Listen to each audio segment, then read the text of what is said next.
Is-Segretarju Parlamentari għall-Agrikoltura Rodri Galdes żar ir-razzett tal-Gvern ġewwa l-Ammieri fejn hemm raffrott l-investiment ta' 530,000 euro fuq inġenji biex jintużaw mill-ħaddiema u l-bdiewa ta' dan iċ-ċentru.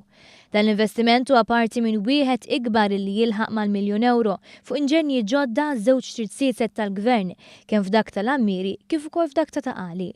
Id-Direttur Ġenerali Mario Spiteri spjega kif dawn l-inġenji joffru iktar serħan il-moħħ lil-ħaddiema. Illum mhux sempliċement moħħriet jagħmel ħafna affarijiet, qegħdin attrezzatu wkoll b'kabini li l-ħaddiema huma protetti mill-ambjent li jkunu din jaħdmu fih, għandhom l-air conditioning, għandhom il-filters, jiġifieri dan hekk qed ibex il-ħaddiem li qed jużah dal-għodda huwa protett. Il-Segretarju Parlamentari Galdes tqar li dan l-investiment huwa l-ewwel wieħed ta' din ix-xorta mis-snin 70 meta kienu inġibu inġenji antiki minn Kuba minħabba relazzjoni tajba li Malta kellha ma' dan il-pajjiż fi żmien il-Prim Ministru Mintoff.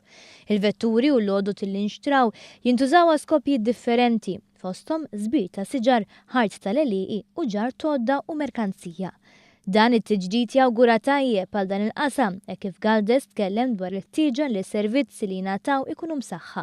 Proposta li diġà qed tinħema għal budget li jmiss.